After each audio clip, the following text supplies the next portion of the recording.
Iran is now signaling that it could use one of the world's most critical digital choke points, the undersea internet cables running through the strait, as a strategic tool of pressure. Closely with international partners following the breakage of subsea telecommunications cables in the Baltic Sea.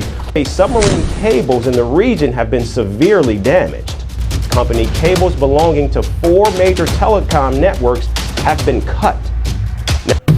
नमस्कार दोस्तों, अगर कल सुबह उठकर आप देखें कि WhatsApp नहीं चल रहा है, गूगल नहीं खुल रहा है, यूपीआई पेमेंट फेल हो रही है, स्टॉक मार्केट रुक गया और दुनिया भर के बैंक्स एक दूसरे से कनेक्ट नहीं कर पा रहे हैं.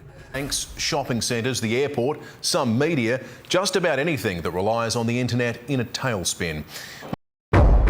आप सोचेंगे कि शायद किसी हैकर ने अटैक कर दिया है, लेकिन हकीकत इससे बहुत अलग है. लेकिन सिर्फ समुद्र के नीचे पड़ी एक केबल डैमेज होने से भी ग्लोबल कनेक्टिविटी पर बड़ा असर पड़ सकता है दोस्तों. जिस इंटरनेट को हम लोग सैटेलाइट से चलाते हुए समझते हैं, उसका अधिकतर international data under water fibre optic cables के थ्रू ट्रैवल करता है दोस्तों. और इसी इनविजिबल नेटवर्क को लेकर दुनिया की बड़ी पावर्स ज़्यादा सीरियस होती जा रही है.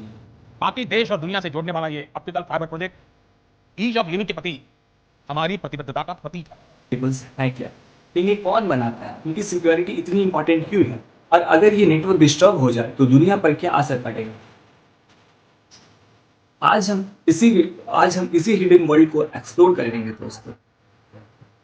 जब हम इंटरनेट के बारे में सोचते हैं तो सैटेलाइट्स या मोबाइल टावर्स याद आते हैं, लेकिन कॉन्टिनेंट्स के बीच डाटा का अधिकतर हिस्सा समुद्र के नीचे बिछी सबमरीन फाइबर ऑप्टिक केबल से गुजरती है. दुनिया भर में लाखों किलोमीटर लंबी ये केबल्स कॉन्टिनेंट्स कनेक्ट करती हैं और global banking, cloud computing, video calls, international trade और डिजिटल इकोनॉमी को सपोर्ट करती हैं. ये केबल्स बाहर से आम केबल जैसी लगती हैं, लेकिन अंदर अल्ट्रा थिन ग्लास फाइबर्स होती हैं जिनमें लाइट पल्सेस के रूप में डाटा ट्रैवल करता है दोस्तों. इसी वजह से ये सैटेलाइट्स के मुकाबले फास्ट और लो लेटेंसी कनेक्शन देती है.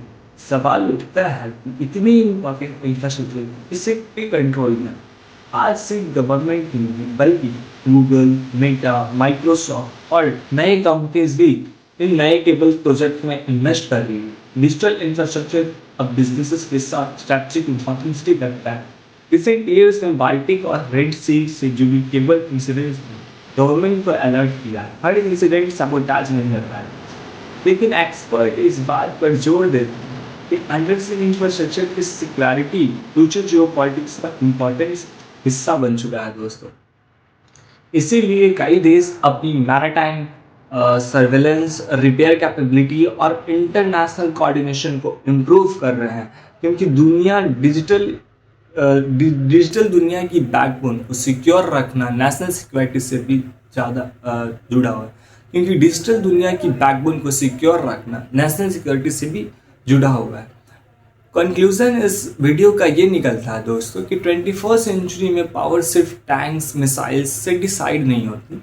कभी कभी असली पावर उस इंफ्रास्ट्रक्चर में होती है जो आम लोग देख भी नहीं पाते. समुद्र के नीचे बिछी ये केबल्स मॉडर्न सिविलाइजेशन की इनविजिबल लाइफ टाइम है, और शायद इसीलिए 21st सेंचुरी की सबसे इम्पॉर्टेंट जियोपॉलिटिकल स्टोरी पानी के ऊपर नहीं, पानी के नीचे लिखी जा रही है. अगर आपको ऐसे ही डीप जियोपॉलिटिक्स डॉक्यूमेंट्रीज पसंद है तो चैनल को सब्सक्राइब ज़रूर कीजिएगा.